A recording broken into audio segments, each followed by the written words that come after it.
देखो कोई अपना है, सपना पूरा करना है, हिम्मत के मिसाल है, देखो क्या कमाल है, छोटी सी वो माया है। ला ला ला ला ला ला ला ला ला ला ला ला ला ला ला ला ला दुश्मनों को ललकारे हैं, अपनों के वो ढाले हैं, लाई नए बहारे हैं, देखो क्या कमाल है, छोटी सी वो माया है। ला ला ला ला ला ला ला ला ला ला ला छोटी सी वो माया है। ला ला ला ला।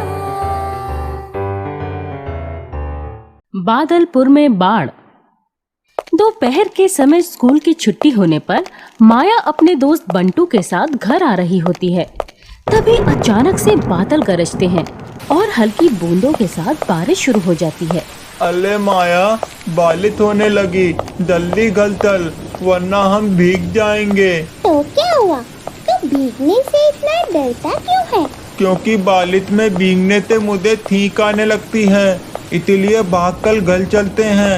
ओहो मंदबुद्धि, बारिश हो रही है तो सड़कों पर कितना कीचड़ होगा, भागने से तो फिसल कर गिर गया तो चोट भी लग सकती है, इसीलिए आराम से चल। और कभी कभी बारिश में भीगने से कुछ नहीं होता। दोनों दोस्त बारिश में भीगते हुए घर जाने लगते हैं। धीरे धीरे बारिश और तेज हो जाती है। नदी के पास से जाते हुए वो देखती है कि नदी में पानी बहुत ज्यादा बढ़ गया है। तभी बंटू उसे आवाज लगाता है तो माया आगे बढ़ जाती है। कुछ ही देर में वो भीगी हुई घर पहुंचती है। हाय दैया, माया तू तो पूरी भीग गई।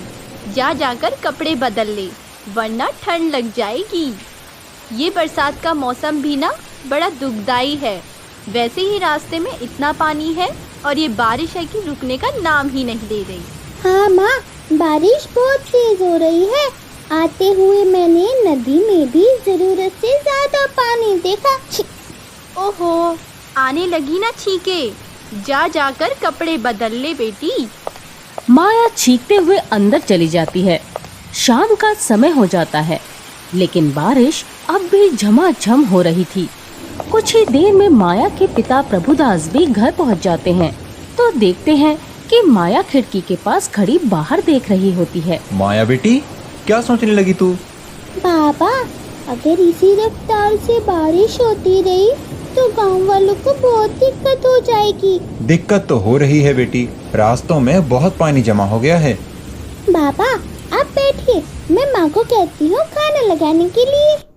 अगले दिन बारिश तो रुकती है, लेकिन सभी जगहों पर जल भराव हो जाता है। ये सब देखकर माया चिंता में आ जाती है, जिसके बाद वो अपने पिता के साथ गांव के सरपंच के घर जाती है। सरपंच जी नमस्ते, कैसे हैं आप? सब ठीक है प्रभुदास, बस बारिश के कारण गांव का बुरा हाल हो गया है। हाँ सरपंच काका, और इससे पहले इससे भी बुरा हाल हो, हमें गांव वालों को सुरक्षित करना होगा। सुरक्षित करना होगा? ऐसा क्यों कह रही हो माया बेटी? गांव वालों को भला बारिश से क्या खतरा? सरपंच काका, इतनी सी बारिश में गांव में जगह जगह जल भराव हो गया। ऐसे में गांव में बाढ़ भी आ सकती है। ये क्या कह रही है माया?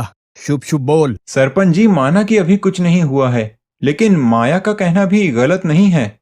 उनके बीच बातें होती हैं, जिसके बाद सरपंच गांव में घोषणा करवा देता है कि एक दिन के अंदर ही सभी अपना जरूरी सामान लेकर गांव के ऊंचे पहाड़ पर इकट्ठे हो जाएं। अगले दिन फिर से झमाझम बारिश शुरू हो जाती है। लोग घोषणा के अनुसार बारिश में भीगते हुए पहाड़ की तरफ जा रहे थे कि अचानक ही सभी के घर में पानी भरने लगता है और धीरे धीरे वो पानी बढ़ता जाता है। पूरा बादलपुर भारी बारिश और बाढ़ की चपेट में आ चुका था। लोगों का सामान तक बाढ़ के पानी में बह रहा था। इस मुसीबत में माया सभी गांव वालों को जैसे तैसे पहाड़ पर पहुंचाती है और गांव वालों की मदद से छोटे छोटे टेंट बनाती है जिसमें सभी गांव वाले बारिश से बचने के लिए रहते हैं। मुझे तो समझ नहीं आ रहा ये हमारे बादलपुर पर बाढ़ का कैसा कहर आया है। सब के घर बाढ़ में डूब गए। लेकिन सरपंच जी, गांव के लोग तो सुरक्षित है ना। हाँ, और ये सब माया की समझदारी के कारण हुआ है। अगर ये मुझे आकर चिंता ना जताती तो शायद हम गांव वाले भी बाढ़ के पानी में बह जाते हैं। ये बात जानकर सभी गांव वाले माया की बहुत तारीफ करते हैं कि समय रहते उसने समझदारी से काम लेकर गांव वालों को बाढ़ के खतरे के बारे में सतर्क किया। तभी उसकी पड़ोसन अपने बेटे बंटू को आवाज देने लगती है, जो कि वहां नहीं था।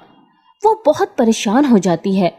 तभी गांव का एक आदमी बाढ़ के पानी में डूब रहे बंटू की ओर इशारा करता है तो कुछ आदमी पहाड़ से थोड़ा नीचे आते हैं, लेकिन पानी इतना ज्यादा था कि कोई भी उसमें उतरता तो डूब जाता।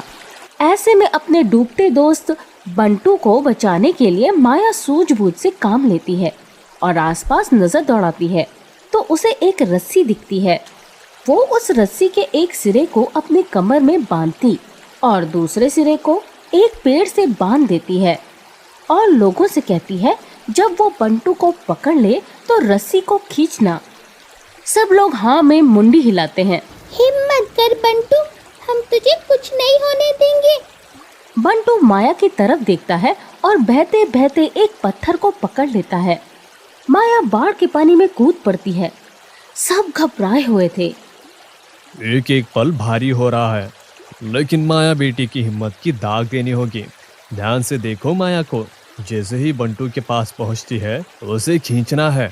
माया बहते बहते बंटू के पास जाती है और उसे भी रस्सी से बांध लेती है और लोगों को इशारा करती है। लोग रस्सी को खींचने लगते हैं। कुछ देर में माया बंटू ऊपर सकुशल पहुंच जाते हैं। हम सब तो डर ही गए थे, लेकिन माया बिटिया ने हिम्मत कर बंटू को बचा ही लिया। माया की समझदारी से बंटू की जान बच गई। मुझे बताने के लिए धन्यवाद माया। अले, मैं इस तरफ ही आ रहा था, लेकिन अचानक ही बाल के पानी के तेज बहाव थे, बहता ही चला गया। जो हुआ उसके बारे में मत सोच बंटू, तू ठीक है, यही बड़ी बात है। सच में प्रभुदास, बादलपुर में बाढ़ की मुसीबत से हमको तेरी बेटी की समझदारी ने ही बचाया है। सरपंच जी, एक और बात, मैंने बहते बहते देखा कि इस कंस्ट्रक्शन के कारण पानी की निकास ही बंद हो गई है, इसीलिए भी पानी भर गया हमारे गांव में। आप किसी को भेजकर वो निकासी फिर से खुलवाइए। सरपंच हाँ में अपनी मुंडी हिलाता है और दो लोगों को निकासी खोलने को भेजता है। निकासी खुलते ही सारा पानी गांव से निकलने लगता है। सभी गांव वाले खुशी से झूम उठते हैं। सभी गांव वाले 8 साल की माया की समझदारी देखकर हैरान थे।